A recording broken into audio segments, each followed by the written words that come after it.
is because I'm at home and I have a big dog. So there's a good chance that she's going to bark. So just have to be patient with that. I appreciate your hanging in there with me. All right. So I'm going to go ahead and start the presentation.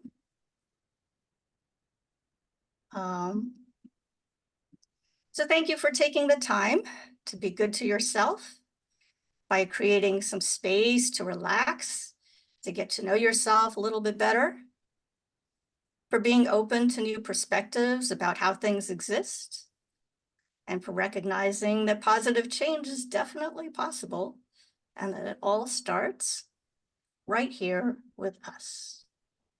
So in this first session, we'll explore what the Buddha taught and how we can apply his teachings to our daily lives. So Buddhism's core principle, as many of you probably know, is to cherish others more than we cherish ourselves. All beings want happiness and to be free of suffering.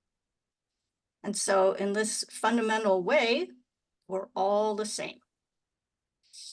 And the purpose of our lives in the Buddhist sense then is to free ourselves and others from suffering.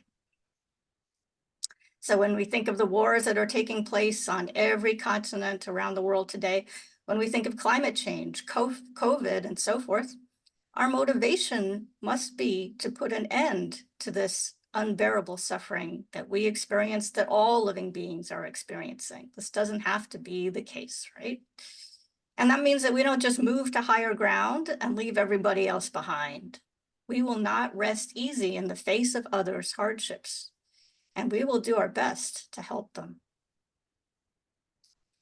And so by seeing how interdependent we are as global citizens on a fragile planet, such that a shot fired in one corner of the world affects all of us, we recognize that universal compassion is the only solution for global problems.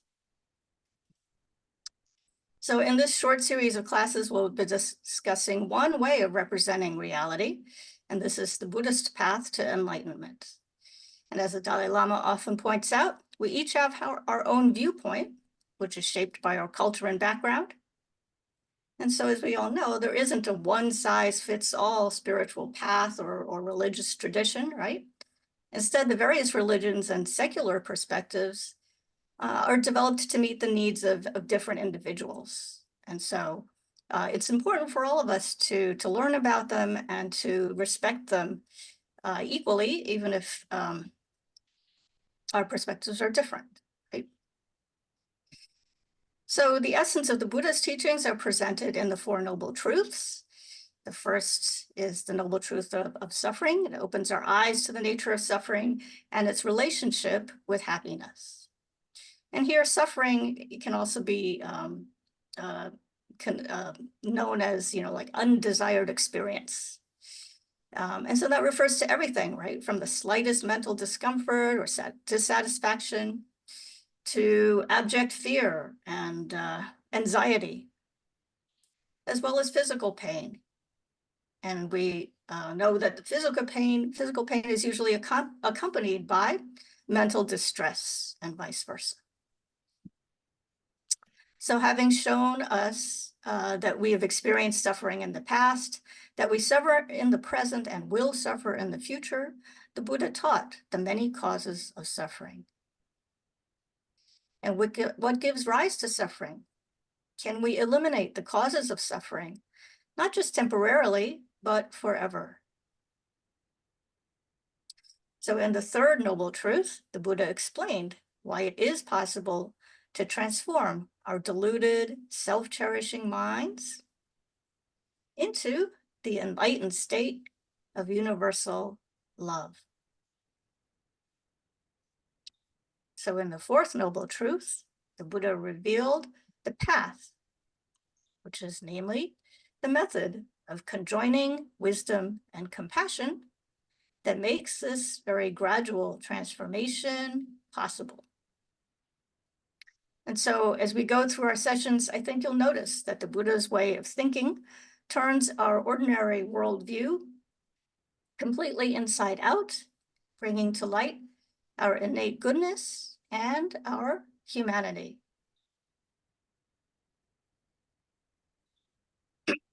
So who is the Buddha?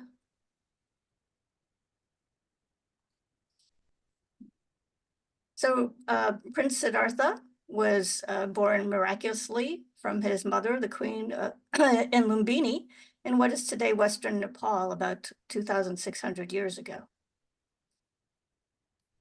And a prophet said that he would either become the next king or he would become a seeker of the truth. And the king wanted his son to succeed him, so he did everything he could to shelter him from the outside world. But nevertheless, when Buddha Shakyamuni was in his 20s as a young man, the prince encountered the horrors of old age, sickness, and death during his ventures outside the palace. And he realized that everything is impermanent and that nothing lasts. And so with great sadness, he recognized that he and his loved ones were circling through endless waves of happiness and sorrow, birth and death over and over again. And he was so disturbed that he decided to leave his palace and his family, hoping to find a way to spare them from such misery. And after many years of austerities and practice, he slowly transformed his mind by eliminating all the root causes of suffering, ignorance. Primarily it's ignorance, but ignorance, attachment, and anger, and the like, until one day, when the last, most subtle obscuration was finally purified, he attained the state of mind known as enlightenment.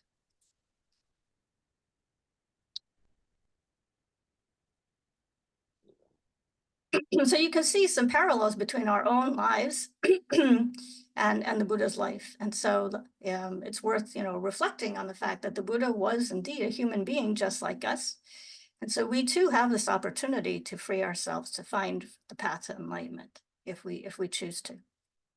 So the Buddha's life story illustrates 3 key practices, and they are renunciation, bodhicitta, and wisdom. And so we're going to take a look at this idea of renunciation first. The real meaning of renunciation then is to give up our attachment to destructive tendencies. So those are our negative habits of fear, anger, our addictions, and our self-cherishing. So isn't that, what we really wish for?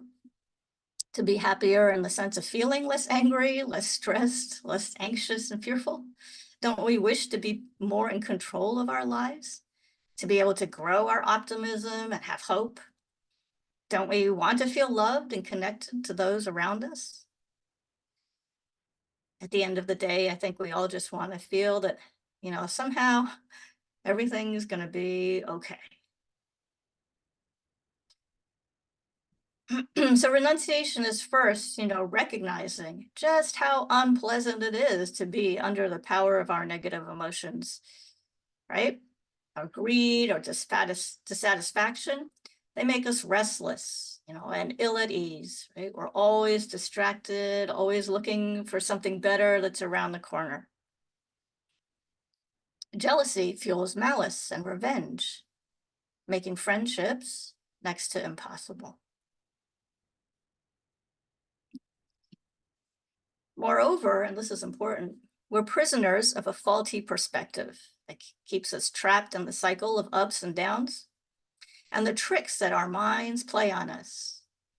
And so we're fooled into mistaking happiness for what's actually just suffering in disguise. Okay, and we'll talk about this more as we go through these through these classes.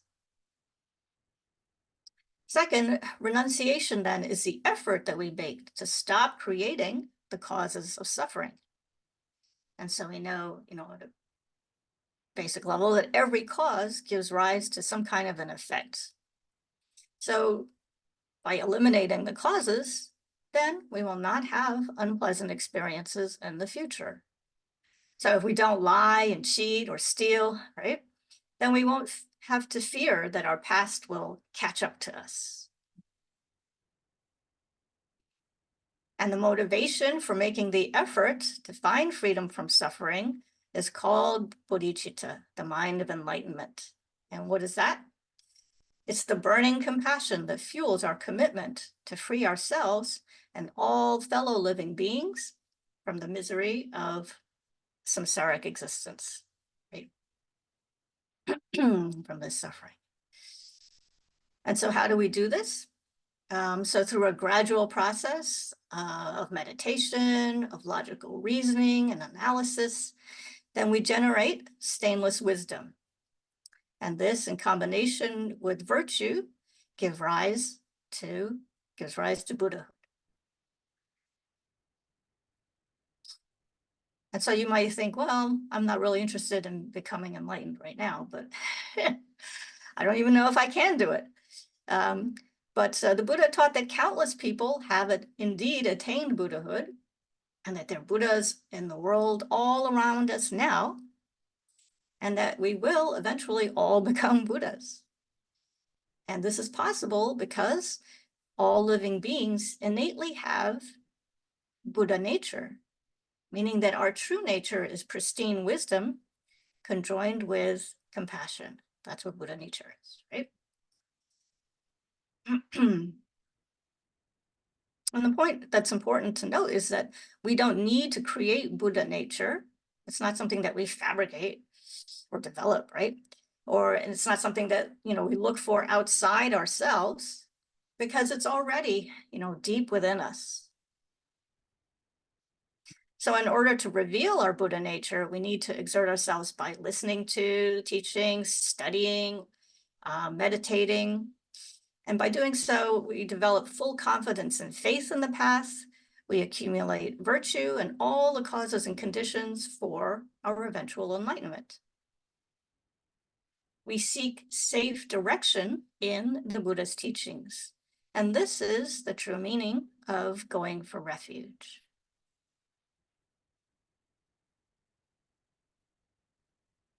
So a Buddha has many special qualities, and because she's completely free from self-grasping, that means she's conquered all fear and thus has the ability to help everyone overcome fear.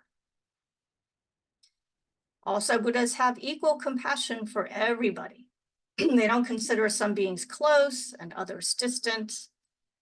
So age, I always say this, age, race, gender, ability, sexual preference, everyone is valued and respected as equals, right?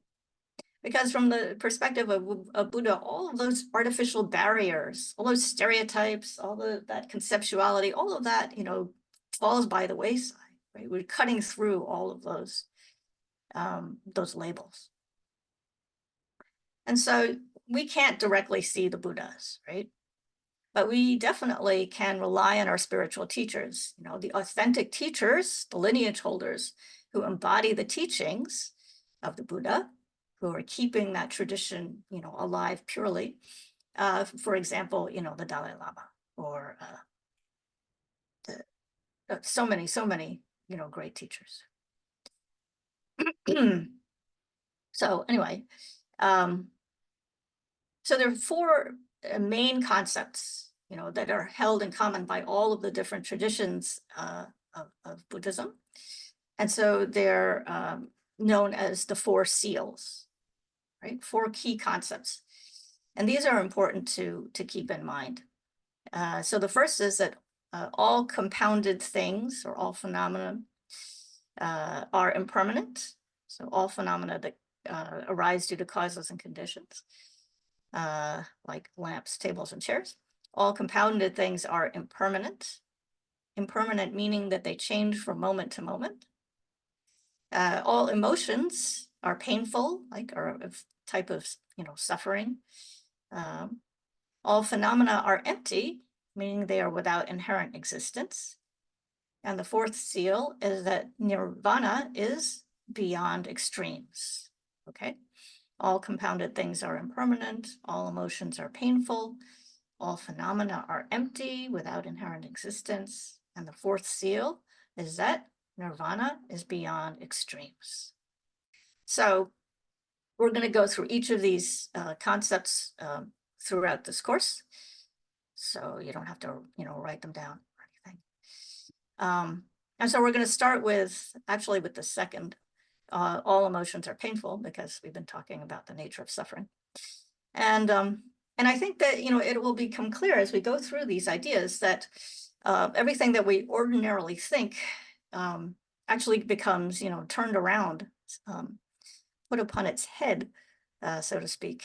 And we actually think that the opposite of these four ideas is true, right?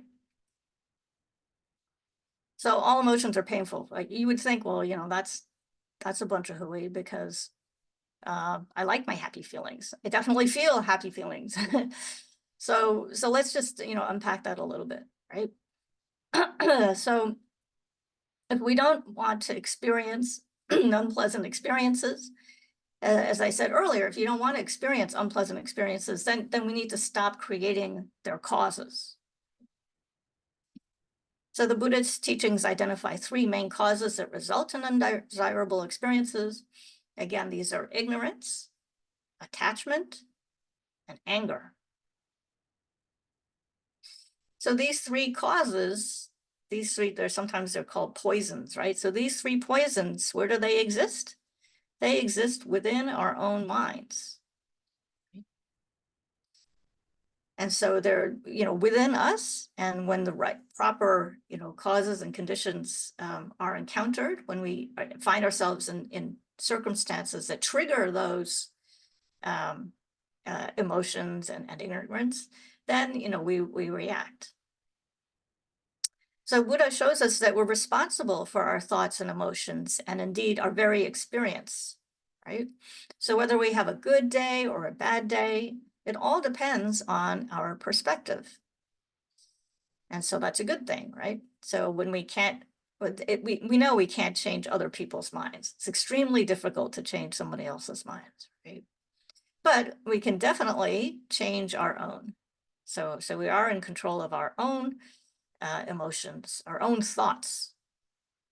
So that's extremely important to understand, right?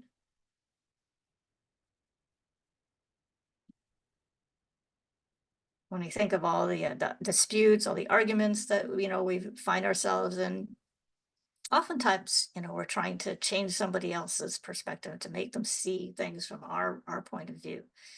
And, we stubbornly cling to where we're coming from without taking the time to try to see things, from the other person's point of view and perspective. So today we're going to explore two powerful negative emotions. So that's attachment and anger. So that's two of the three poisons. And we'll see how that they are deeply rooted in our self-grasping, self-cherishing. So self-cherishing then is the thought that I am the center of the universe.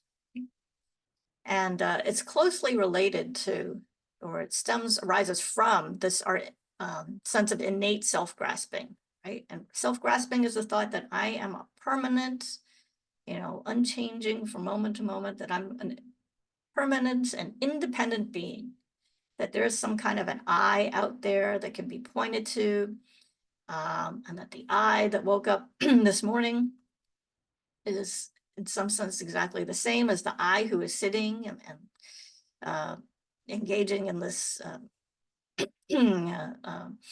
Zoom session right now, right? It's a sense that there's somebody, who like controls our body, directs our attention and thoughts, right?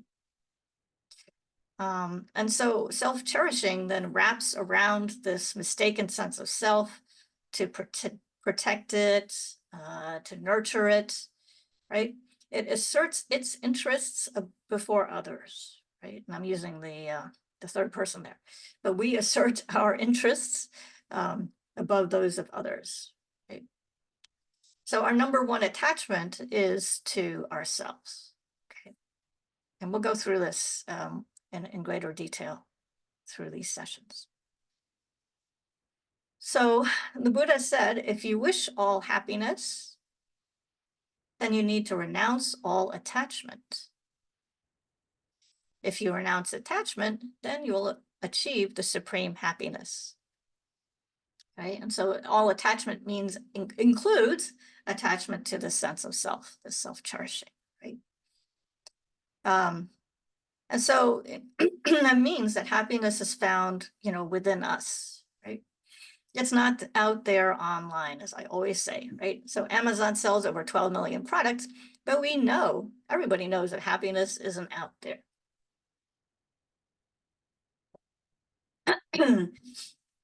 If true happiness were to be found outside, then the more good stuff, we have, then the happier we would be. And we all know that that's not the case, right? We can only eat so much chocolate before we get an upset stomach. So we're blinded by our attachment to the extent that the qualities of an object, the attributes of an object, appear inseparable from our minds, right? So the beauty and goodness seems to be an intrinsic part of the object that we're looking at, experiencing, right? So whether it's the allure of fine perfume, or a compliment from a coworker, the point is that the attractive qualities, that make us attached to those objects, it seems like they're baked into the object itself, right? But in actuality, right, the goodness, all that positivity, all that, gooey yumminess, all that goodness that we see in something is specific to our own, personal likings and dislikings, right? It's all subjective, right? It just depends on our taste. And so the old joke is, have you ever tried finding the perfect paint for your house? Like you're painting your house. I spent a lot of time trying to find the right color, right? Not that I've painted my house, but anyway, not recently. But, the best thing to keep in mind is knowing that no matter what you choose, somebody is going to like it, right? It's all subjective. And so nothing is inherently pleasant. Nothing is inherently unpleasant. And so whatever we experience, comes from the mind. So, if you were hospitalized and you were very, very hungry, and the only choice, that the doctor gave you to eat, because you had, surgery or something, was like cherry jello, right? Cherry jello. You probably hadn't eaten cherry jello in a really long time, but you're hungry, so you eat the cherry jello, and whenever it was time for breakfast, lunch, or dinner, and you're starving, you're like, oh, give me that cherry jello, right? All of a sudden, you now like cherry jello a lot more than you ever used to. But then once you've recovered and you're out of that hospital finally, the very sight of cherry jello, just seeing the box, would probably bring back really bad memories, right? And you'd never eat cherry jello again. Likewise, when we visit a place, where we used to live, maybe when we were growing up or we went to school, the minute you get there, you're just flooded. There's so many thoughts and feelings, that we'd completely forgotten about, right? All of those thoughts and feelings, they just naturally surface, even though, the people are no longer there, the place itself has completely changed over the years, right? So any experience then, is colored by our past, right? Anything that we're experiencing now is going to be influenced by our past experience, right? And so the point I'm trying to make is that, our everyday experiences are very much the product of how and what we think and all of the associated feelings. Right? That's not saying anything all that new, I don't think. But we need to be aware of how our sensory consciousnesses, how our mental or conceptual consciousness, how they're at work, right? How they come together. And we need to understand these processes in detail. Okay.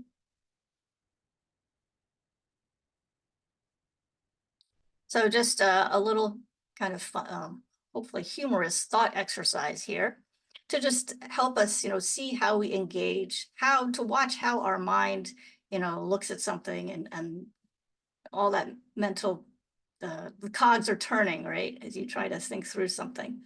So for example, if you saw this, I hope this works. Hope you can see this, right? You see this? It's like this tiny little square, okay? Comes this little tiny little square in the Zoom camera, right? And so you think, God, what is that? What is she holding up? So it's like, an inch by an inch, it's square. It's, not too tall. It's got little speckles of color in it. So you're wondering, what could that be, right? Probably have no clue.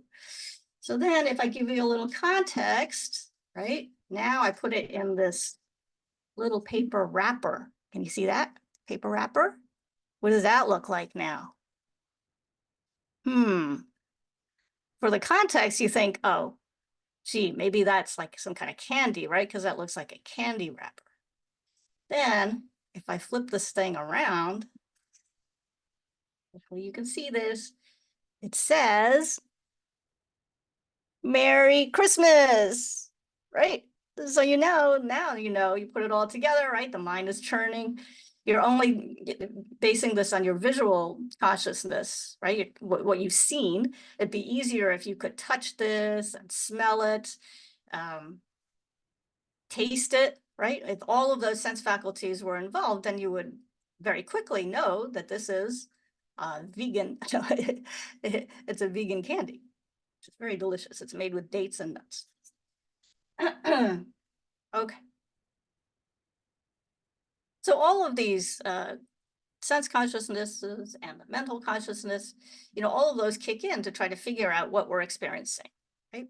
And so when you were looking at the square and you were looking at the candy wrapper for context and then the decoration on the front, your mind was going through and cross-checking what you were seeing and what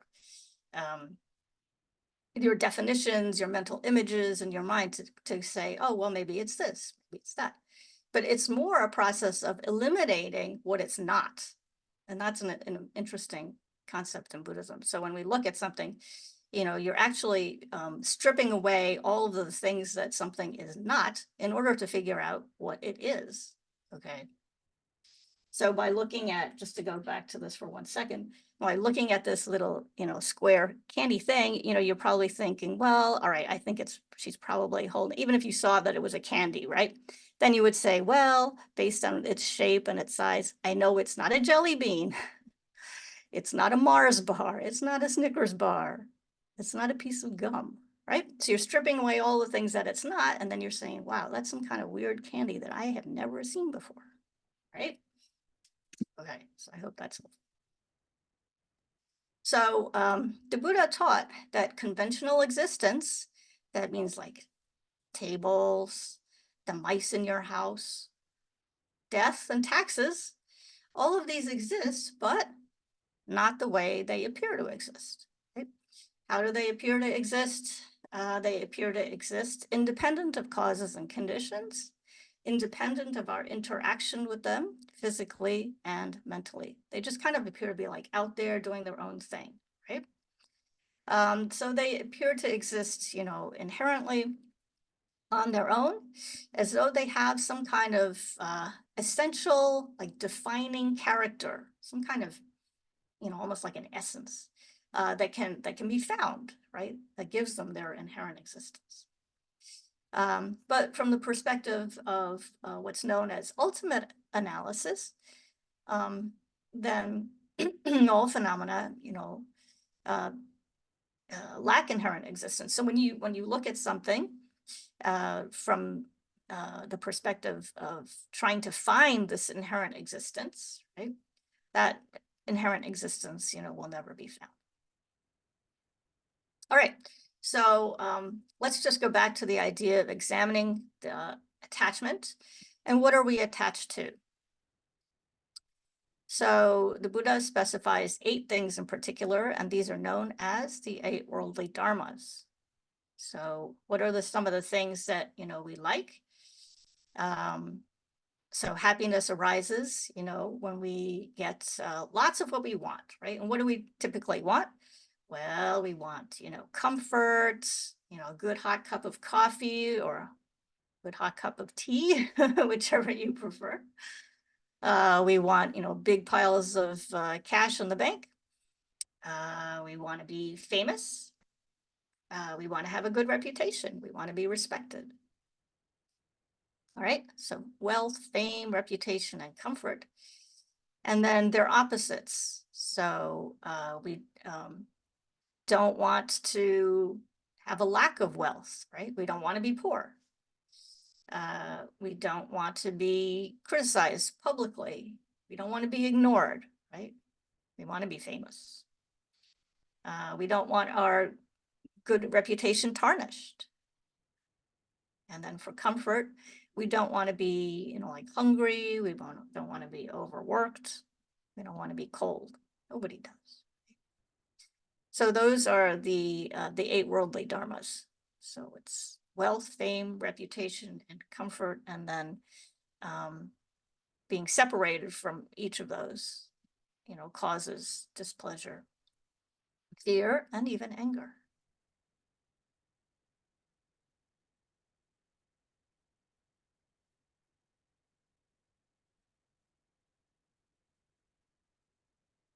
So let's think about why attachment then is a cause of suffering. And so obviously the more we're attached to, the more things that we have, the more then we have to protect. And, you think of how much time and energy we spend on security cameras. You got to have one inside the house. You got to have one outside the house. Insurance, antivirus software, passwords, the whole 9 yards, right? That's all that is to protect our stuff. And out of attachment to fame and reputation, we put unrealistic high expectations, both on ourselves, our kids, our coworkers, our pets. Like everybody has to be perfect. Our kids have to go to Yale. Our coworkers have to do all our work for us. Just kidding. And we have to get a bonus this year. And we howl in disappointment when things don't go the way we expect. Right? Things fall apart. So we have an innate, strong sense of self. And that sense of self is closely tied to this idea of mine, right? And so what's mine? So you think of the difference between when you're browsing for something online, right?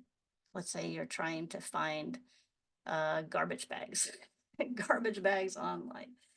And you look at dozens of different kinds of garbage bags.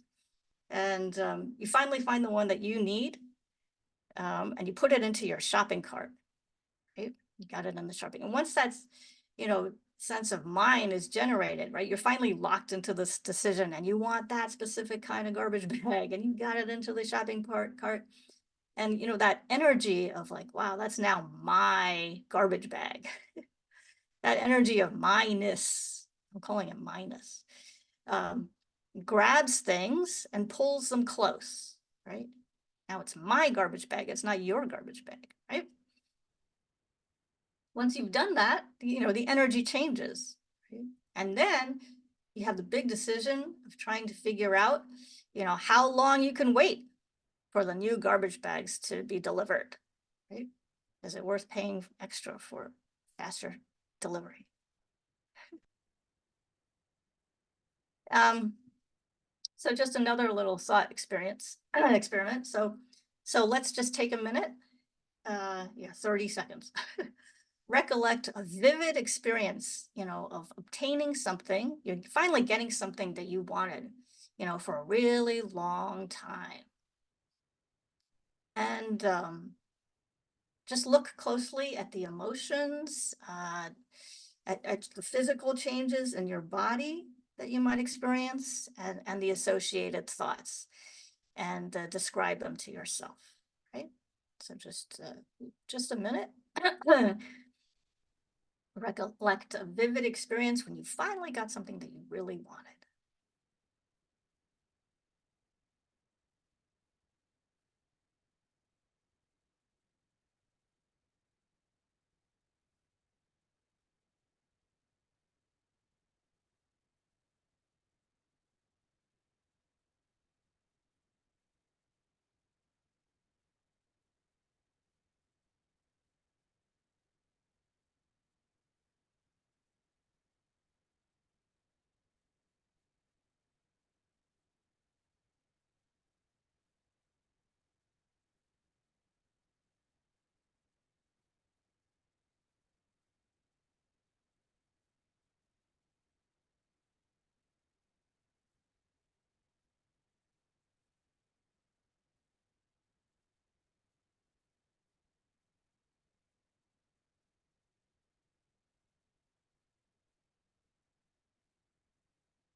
Okay.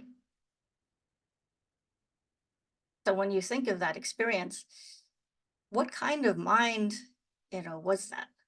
Was that a calm, peaceful, stable mind? Probably not, right? It's an agitated, excited state of mind. Yeah.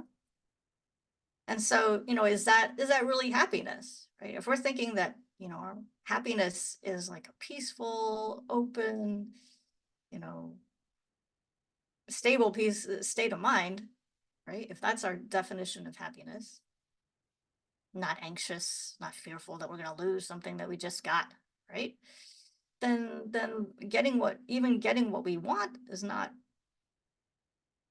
doesn't meet our definition of happiness. Okay, so here's a really good quote from Lama Zopa Rinpoche, and from his book How to Practice Dharma. He explains this as, we're in pain, but it's different from the pain of sickness. It's the pain of attachment. And this is hard to see or control because strong attachment is mixed with our experience of the object. It obscures us from seeing the object's real nature and what is happening in our mind.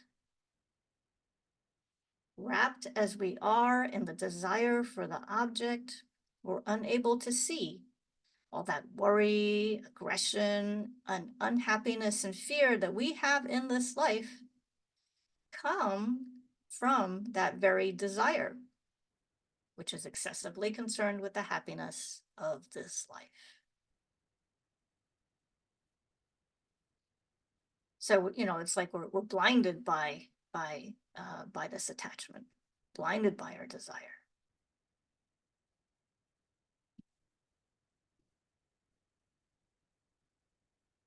And so what's the relationship between anger and attachment? Well, anger arises when something we're attached to is threatened.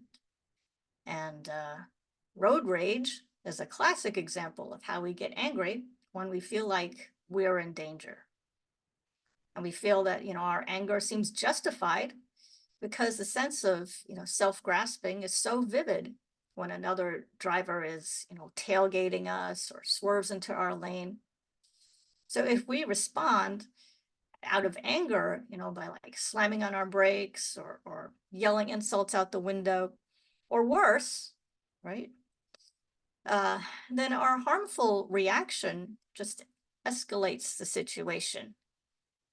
It creates negative karma and causes even more suffering for us as well as for the other driver. So that's what we need to watch out for. And so I was in New York City the other day, on the subway. And there's this really funny sign. Maybe you guys have seen it. It says, "Don't be someone else's subway story." So it's, posted in the subway car, right? It says, "Don't be someone else's subway story." Be polite, mind your manners. You don't want people, well, anyway, you can figure that out. So while an uncontrolled outburst of anger might feel good at the moment, we need to remember that in the long run, anger will have unfavorable consequences. Okay? And so if we don't want to experience unpleasant conditions in the future, then we need to be very mindful and not allow our negative emotions to essentially determine our future. Okay, so the best antidote, the best way to put an end to anger is by practicing love, patience, and the like. So we're taught to believe that having big piles of cash and thousands of TikTok followers and the all-you-can-eat buffet, that's what happiness is all about. And from the time we wake up in the morning until the time we go to bed, we spend all our energy trying to make ourselves happy. It often feels like we're the servant of our self-cherishing ego, and we just try to keep it happy by satisfying its demands, whether they're physical, like, oh, hey, are you hungry right now? Maybe you're hungry. Or maybe it's emotional, hey, are you feeling scared or bored? And often a physical condition dictates or comes, it's a close cousin, it comes together with, our emotions. So the classic example, I think, is being hangry, right? You're angry because you're hungry. I'm feeling hangry. Get out of my way. But this way of thinking, again, it's very limited because everything we mistake for happiness, right? You think of the 8 worldly dharmas, right? Everything we mistake for happiness is impermanent. So it's all of this is just, sand castles on the shore of the beach, right? And by realizing that all phenomena, including ourselves, are impermanent, meaning they're changing moment by moment, at a very subtle level, that they're not enduring, then based on this realization, we can choose our freedom by letting go. Right? Why are we, trying to hold on to things that are inherently changing? That's frustration. That's not going to get us anywhere.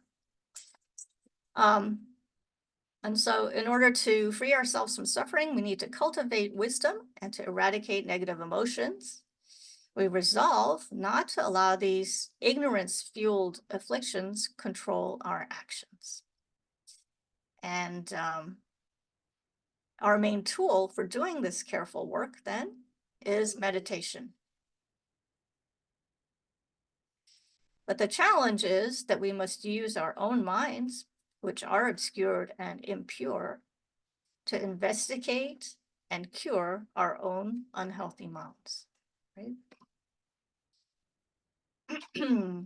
So that's what makes it tricky, because our minds, as we've talked about, they're clouded over by ignorance, they're under the control of negative emotions, and yet, we don't have anything else to work with, right? We have to use what we've got, which is our minds, in their current condition, current contaminated condition, to investigate and become healthy, right? Become pure by stripping away all of those temporary afflictions. And so we're walking a fine line, but fortunately, we can rely on the teachings, we can rely on the spiritual teachers who have successfully, walked this path. So through meditation, we can redirect our powerful, this habit energy of attachment, and instead, direct that same energy to a good purpose, which is the goal of attaining supreme enlightenment.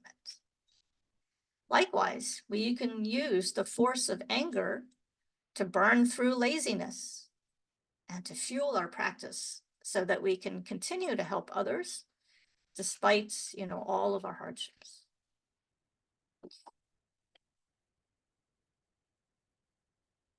Regret is also very important on our path. Regret opens the door that enables us to forgive ourselves and move forward instead of being frozen in the past that we can't change. Sorry, my dog is trying to bury a bone under my bed. We can harness genuine, deep-seated remorse for our negative behavior as part of our daily purification practice. And it's the power of our regret that purifies our negativities and protects us from committing them again. So someone who trains her mind consistently through daily meditation, through investigation and analysis, and who's inspired to practice for the benefit of all beings, has a strong, courageous mind, right? Her mind is focused and sharp. And just as a ballerina who practices for hundreds and hundreds of hours with perfect concentration and balance can dance effortlessly with a mind and a body that are in perfect harmony, neither too tight or too loose, then likewise, you know, we should develop our minds.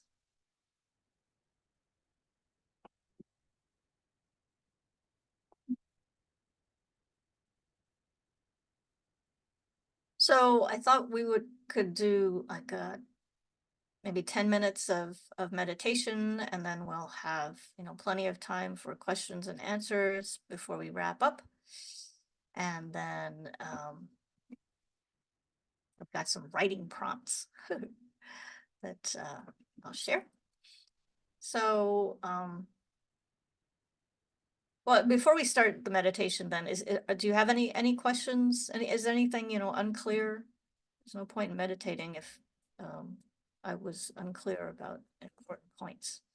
So please feel free to unmute yourself and let me know.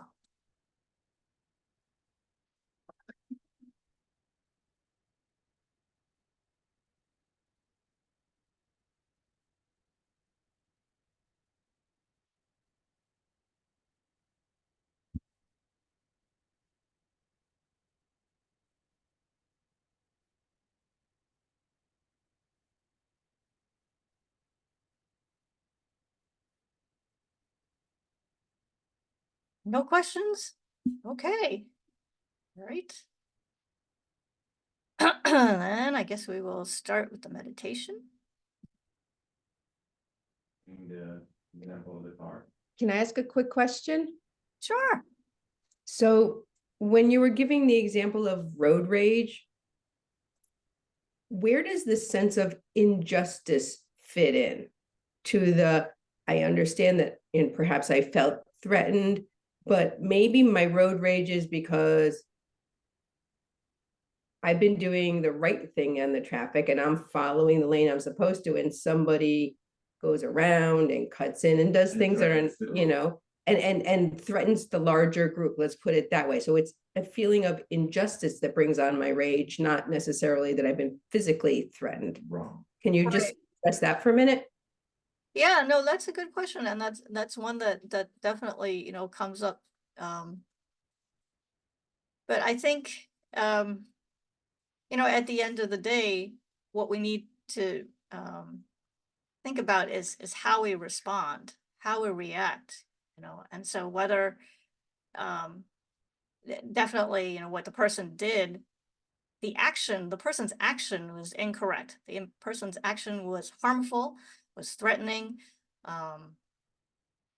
So in that sense, you know, feeling that it was unjust is correct. But given that it's the case, you know, what is the wise, may I say, you know, compassionate way to respond, right? So again, you know, if we respond, if we meet anger with anger, or well, you know, let's say the person was just, you can think of reasons for why he or she might have, you know, cut you off, right? Like maybe the person was in a rush, the person just didn't see you, you know, maybe you were in this blind spot. I do that all the time. I'm cutting people off because I just didn't see them. You know, that they were rushing their mother to their child, you know, was sick and they had to get to the hospital, whatever it is, right? The real question is, how do you respond, you know, with a peaceful mind? Okay. And so feelings of unjust, you know, it's an unjust, you know, I'm right because they're wrong, right? That doesn't really get you anywhere in the long run, right? Instead, what we're trying to think is in a compassionate way. Okay, they did something, they messed up, but you know, let it go.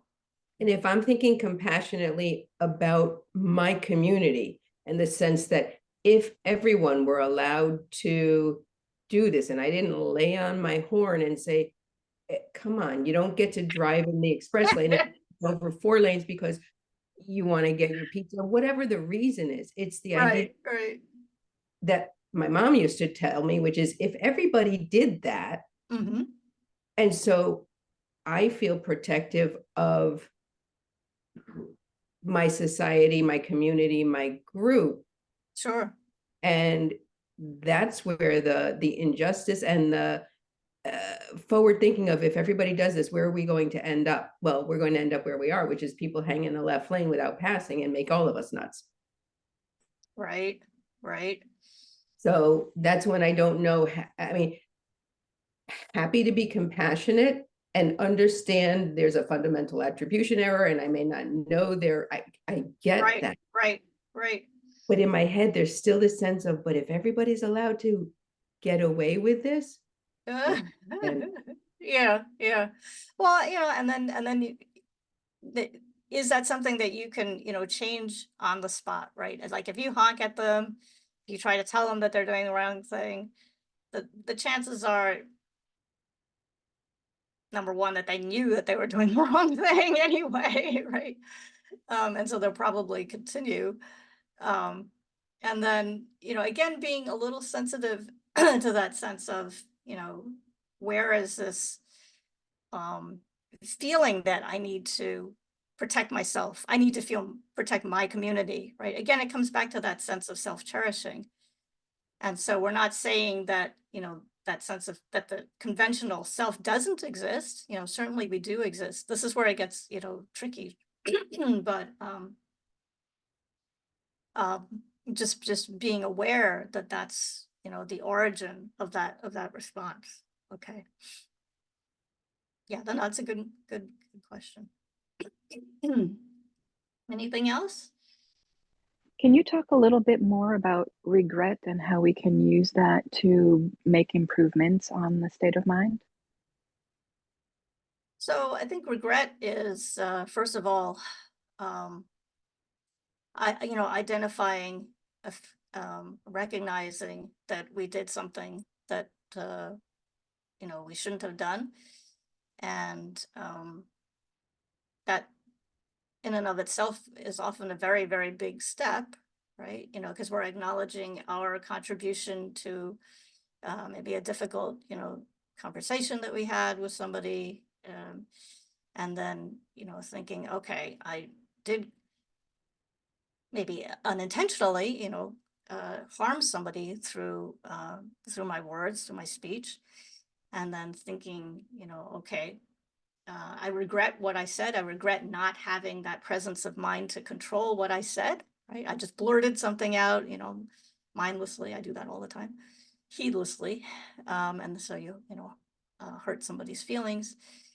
Or worse, right? You know, if it's actually a non-virtuous action, then, you know, it's like you tell a lie, you know, or harsh speech, you know, maybe you do insult somebody. Okay. So, and then thinking, all right, it happened, right? I regret it. I regret it in the sense that I'm going to make sure, you know, I'm not going to do it again, right? So regret then is closely related to resolution or the resolve not to continue to harm others, you know, again, right? So you're looking at something, a past action, and then forward thinking, resolving, not to do it again. So maybe that road rage guy regretting cutting you off and resolves, hopefully, not to do it again in the future. Does that make any sense? Does that help? That helps.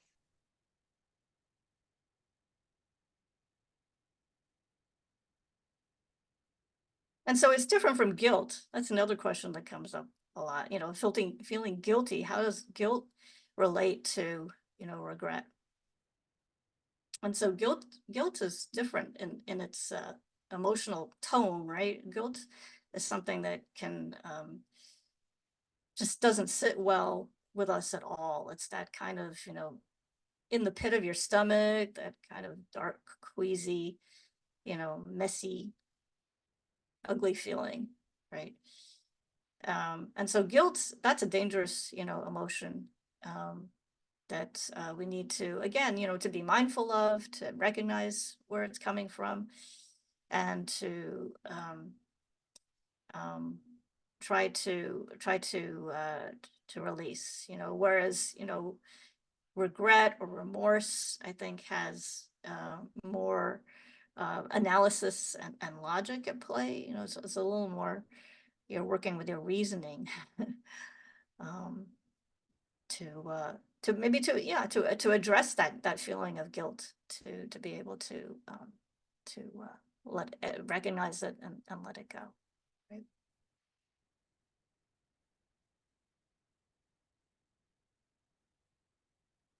Okay, so let's try to do this meditation, and then hopefully that will spark some more of these good questions. Okay, so let's see.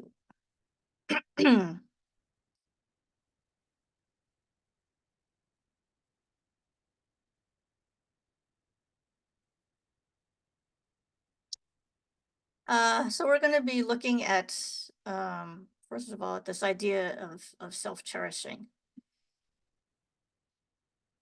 And so I'm going to begin by just identifying the self-cherishing mind.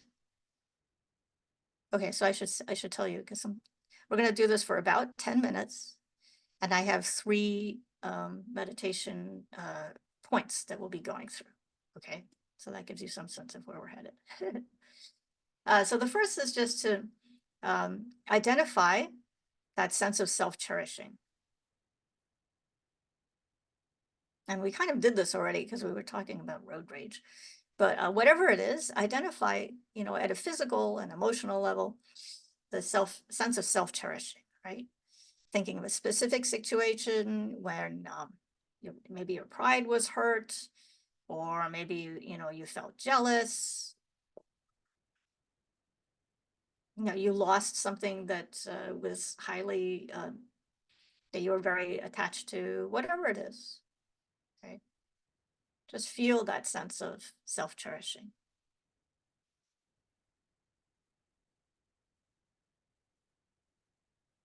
This is relatively easy.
and see if you can identify, how that sense of self-cherishing exists. Where does it abide? How do we hold on to that idea of self-cherishing?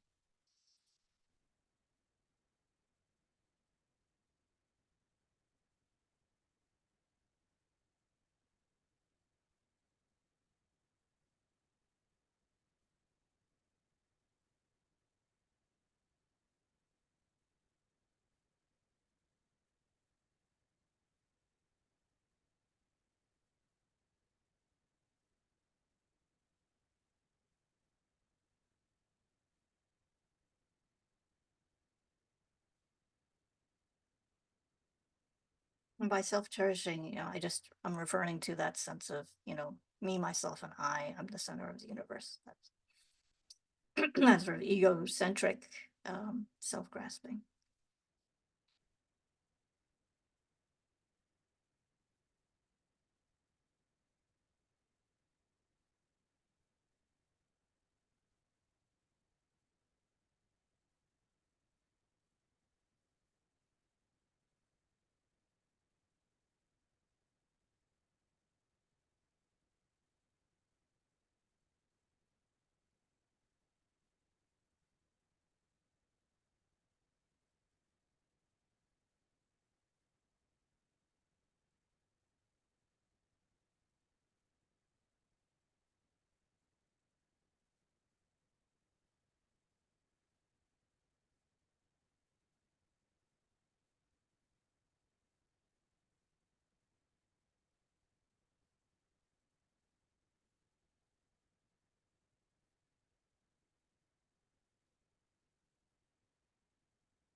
Okay, and then next we're going to reflect on the disadvantages of self-cherishing.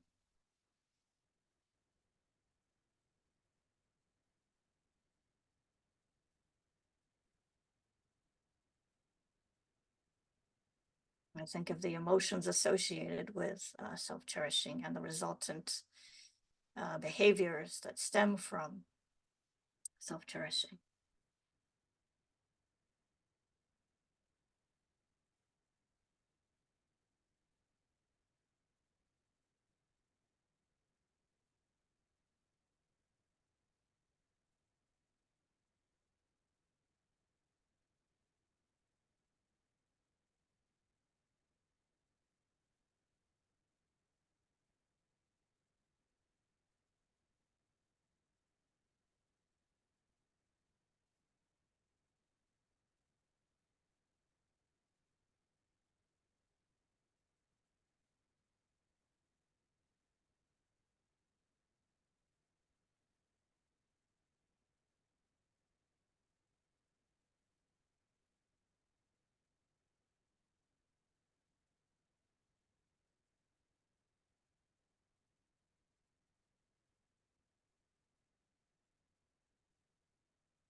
Think of what ordinarily, we think of as happiness as a result of this perspective, or egocentric self-grasping. And what we were talking about in terms of the causes of happiness.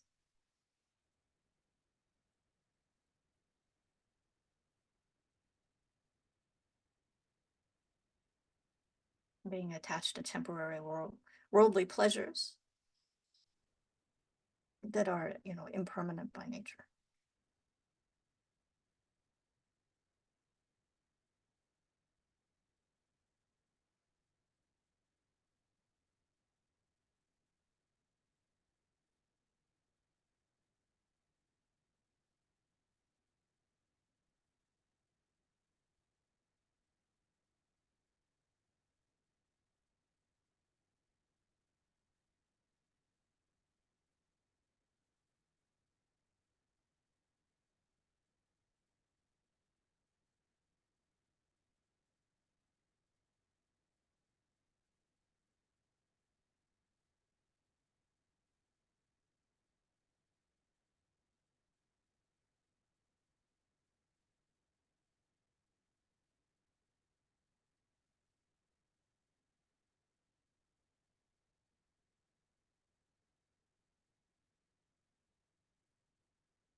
Okay, and then finally, I'll spend a few minutes on this thought that, we already have within us an innate sense of closeness and caring for others. We have a sense of affection and a wish to free others from suffering. So I invite you to, expand on that thought by reflecting on the qualities that we should cultivate so that we can truly open our hearts to others. So what qualities, of the mind do we seek to nurture in ourselves, so that we can be more present for others, so that we can be, a good friend to others, caring for others.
Okay, so take a few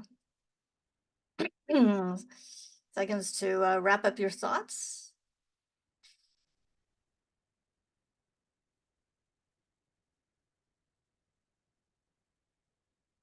And then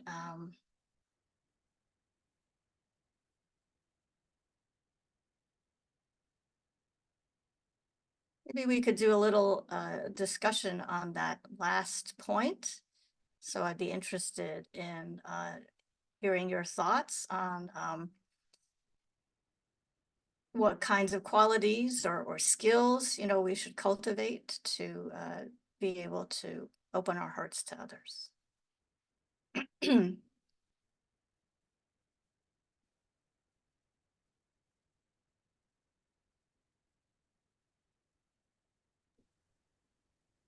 I have one thought, Okay. and I'm sorry that my camera's not working. My name is Rod. Hi, Rod. So I was a teacher, a high school English and global studies teacher for over 40 years, recently retired. And at one point, probably halfway through my career, I attended an institute called the Stanley King Counseling Institute, and it was for teachers. Um, and it was a wonderful week where we learned how we can help our students with the non-academic elements of their lives, which are so fraught, of course, teenagers. Mm. And I think the thing that I learned most, that I benefited from most, was just the very simple concept of giving full listening attention to those with whom we are engaging. Mm. So just as an example, and I think it applies in many contexts, we lead very busy lives. Even in retirement, I'm very busy. But especially when I was working, there was always something to do, some responsibility that I had. But then when a student was distraught or sought my counsel, there might be a conflict because maybe I was on the way to class, Mm. and maybe I really wanted to listen to that student, but I had 15 other students waiting for me.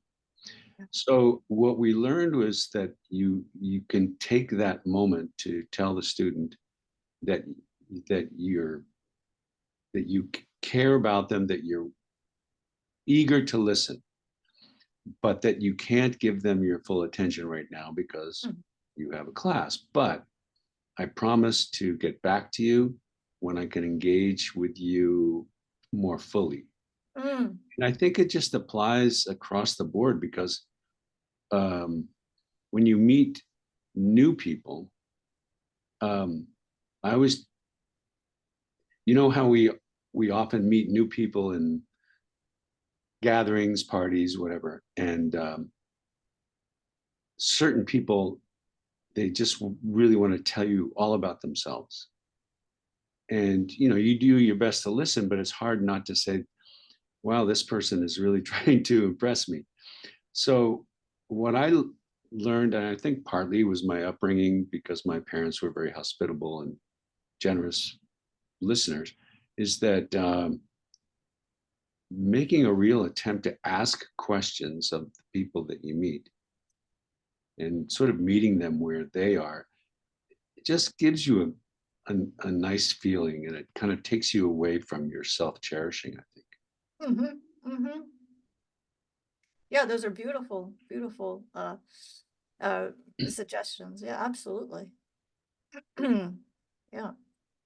It's simple, it is simple, but on the other hand, when you're insecure meeting new people for the first time, sometimes you you want to engage them by somehow displaying your your success or your happiness or whatever it is, Mm. but in fact it can be sort of shallow, and instead listening and asking questions, I think, it can be very gratifying in the end. Mm, absolutely. Yeah, and that's a way of sharing yourself. Mhm. That's a kindness. It's a form of generosity, right? Being able to give somebody your full attention. Right. Yeah. Yeah, without any hidden agenda. Right. Yeah. Yeah, and not easy to do. It's easy to say, but not always so easy to do, just as you said. Yeah. Yep. Thank you. Sure. Hi, I'm John. I just wanted to, Rod, I appreciate what you had to say. Um, I think active listening is both a skill and an art. Um, but it's something if we practice it, we get better at it. I think then to kind of build on that, and I think this is what we were hearing earlier. If we have some thoughts about, oh, this person is trying to impress us, or you know, or if we have other sort of interpretations of what we think, is going on with this person, if we reframe that, I think that's always a thing to do. And the moment we reframe it, kind of like that aggressive driver, what's going on in their life, maybe, Mm. you know, they're suffering too, and maybe there's something behind that. Um, so I think that that's a nice sort of way you build off of the active listening that you were talking about, Rod, and then think about when you have those kind of thoughts, because we go there, right? Like we form impressions, we make assumptions, and then, I think we need to challenge our own thinking and reframe it. And I think in the context of, this person's suffering as well, and maybe what's at the root of that, and maybe Right. rethink about why they're trying to impress us. Right. Yeah, that's a really good point. Yeah. That is a great point. It brings to mind, I was listening to one of the happiness podcasts, and can't remember who it was, Dan Harris maybe, said, and maybe it's relevant to our road rage example, but he in answer to a question, how do you respond to the person who cut you off? He said, I know it's very hard to do, but maybe there's a reason why he's doing that. And you should just perhaps say, may you be happy today. Right. Right. Yeah, like if somebody steals our wallet, we're in a busy restaurant, they grab our bag, and it's gone, right? You're not going to get that bag back. Then, all you can do is turn the situation around and say, whatever was in that bag, may it be a source of happiness. And mean it, like don't just kind of say it, but mean it, whatever. You must have needed it, pretty badly for you to risk getting caught to do that, and again, keeping in mind the sense of karma, which we'll talk about, I think, in the next class, and feel, sad because that that's a negative action and they will suffer if they're not caught, in this life, then that negative karma will catch up with them at some point in the future. And so, you can feel a sense of sadness for that suffering. Other qualities that we can seek to develop to open our hearts. Last minute thoughts. Yeah, I've got one thing that might be helpful to some of us. Thinking not in terms of judging others with road rage, but when we ourselves experience road rage, Mm-hmm. or witness someone else experiencing road rage. And sometimes, if someone cuts you off in traffic or honks their horn in a certain way, someone with road rage might respond with road rage, with rage. And I heard someone say this, and I've never forgotten. I also cannot remember who said this, but the statement was, most people, when witnessing someone with road rage, think there's a very pessimistic, negative person. Mm-hmm. But when I witness someone with road rage, I think, well, there's an optimist, someone who believes that they can live in a universe where no one's ever going to cut them off. that they can live in a universe where no one's ever going to inappropriately honk their horn. And I found that really liberating for me, because I thought this self-serving attitude, this center of the universe attitude, this self-cherishing attitude is something we all have. It might be innate, it might be part of our Darwinian response to survival. Right. And yet Fight or flight. anger is the defense mechanism we use when we feel something is inappropriate in the universe, not serving us. Mm-hmm. And so really, when you think about it, anger is a form of optimism, thinking, oh, this should not be happening to me right now, or this person should not be driving in that way. Or to take the example of, I think it was Arcuquilo, said, well, someone's driving in the express lane when they shouldn't be, or driving in the passing lane when they're going slow. Uh-huh. And then suddenly we think with indignation, oh, this is inappropriate. Right. And that's a form of optimism. And so we can, thinking that no one would ever do anything that's inappropriate. And we can sometimes use that to Oh, like reassess our expectation. judgment of others and our judgment of ourselves. I found that Oh, that's interesting. interesting. Never thought of it that way. Good point. But you don't even drive, dude. You're on their bicycle. You would be surprised how many times you could have road rage when you're on a bicycle. Okay. You got those e-bikes now. Oh, that's great. Thank you, Richard. Does the idea of punishment exist in Buddhist philosophy? I mean, or Yeah, like in terms of on a practical level, yeah. But it's I mean, if somebody does something egregiously wrong and absolutely, yeah.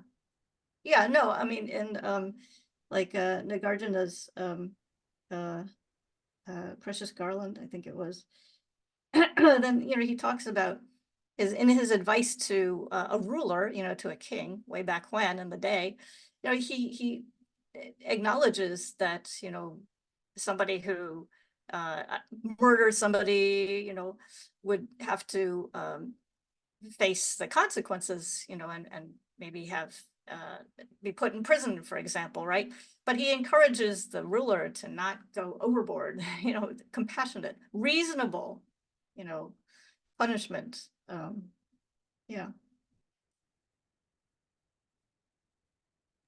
You know, it's interesting when you think of someone trying to correct the behavior of someone else whose behavior might be harmful to themselves or to others, or Mhm. I think the comment that you made, I don't know your name, but it says Air Cucchiolo under your picture on the screen. Susan. Susan, right. So your statement that, okay, it might be harmful to, you know, my community if someone else behaves in a certain way. I think if you look at the Buddhism, anger, I think Geshe Darge once defined as the sort of experience you have when you suddenly slap someone in the face. It's uncontrolled, right? Mhm. But corrective behavior, which is, you know, firm, like a parent telling their child not to run in front of traffic, not to run out in the street. Mm. It might be firm, but it's not angry because it is not uncontrolled, maybe. And so I think the difference would be corrective behavior without anger, without hatred, without uncontrolled Right. emotion might Right. be very Um, useful, but very dangerous for people like me who are not very experienced in doing that well. So Right. I have to Like be all of careful to avoid, you know, anger entering into my actions to others. Right. Right. Yeah. Yeah. Okay, so we're almost at the end of our time, so I'm going to do a little wrap up. Thank you for that discussion. That was helpful. My personal take on the qualities that that I personally try to cultivate more is like a sense of humor. Okay, so you know, what did we cover today? By being mindful, by gardening, excuse me, by guarding ourselves from negative thoughts, emotions, and any associated actions. And every moment of the day, you know, gives us a chance to change for the better.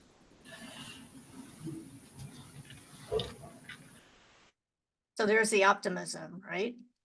To eliminate our clinging and grasping, to eliminate our tendency to blame others, for our problems, for our hardships, and instead to be more generous, to be more grateful and more embracing of those around us, as well as, of whatever situation arises, being able to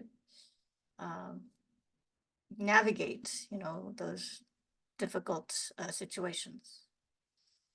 And in doing so, we practice self-compassion by renouncing self-grasping ignorance. That's really the true meaning of self-compassion, I think. It's renouncing self-grasping ignorance, which is the root cause of the suffering, right? And in doing so, then it enables us to relax completely, in the present moment, as we're free of that tyrant who's bossing us around.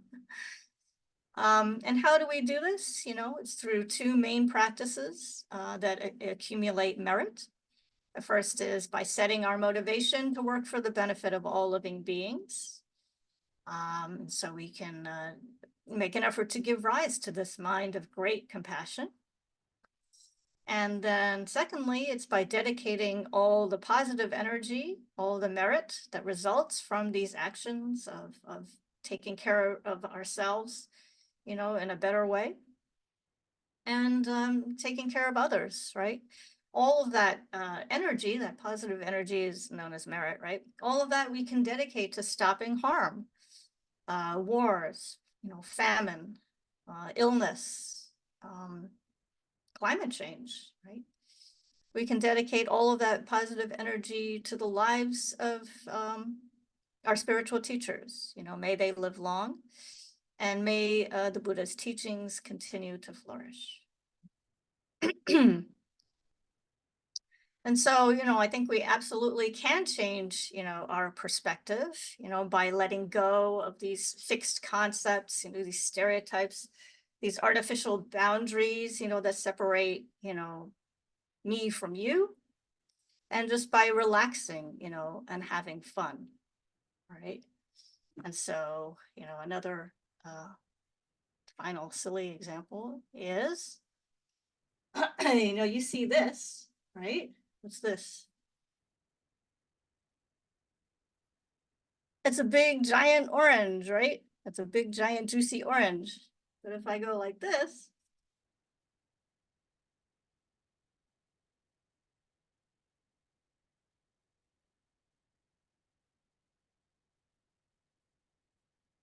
okay, what's it now? It's a smiley face. Well, there you go. So anything can be transformed into, hopefully, a cause of happiness, cause of joy. All right. So writing prompts. I'm really interested in providing, you with something that is helpful in terms of keeping your minds on this track. So we have a whole week. Let's see if I can do this. Copy. I'm just seeing if I can copy and paste these ideas into the Zoom chat, which just disappeared. Give me 1 second. Gotta move the orange. Hopefully this will work. Okay, here you go. Paste. Okay, there you go. It's in the chat. The first one is here. Wait.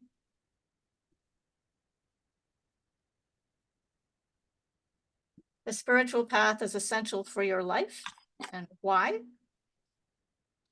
The second is, in your own words, what is renunciation and how can you incorporate it into your life? The third is, what do we need to know in order to stop our suffering and the suffering of others? And the fourth is, how can we eliminate negative emotions, from the mind? Do you, agree that that's possible? Do you agree that it's worthwhile?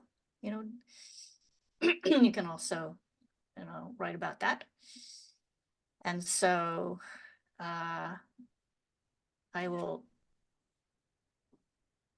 type my email address here. Let's see if I can do that. Oh, hang on. Yes.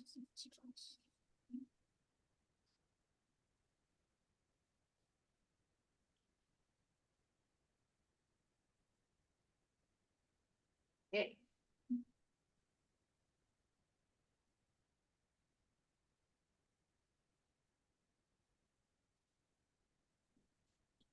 So feel free to oh,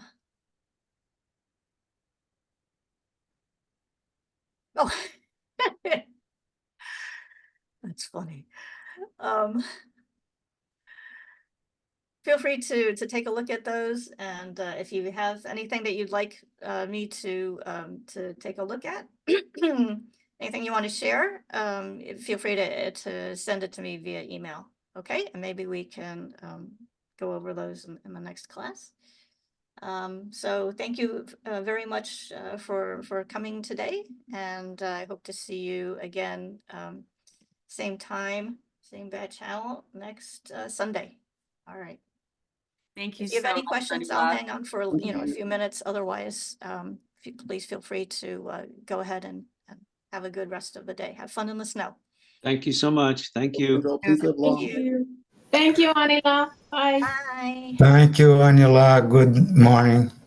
Bye, Flavio. Take care. Have a good day. You too have a good day. Bye bye.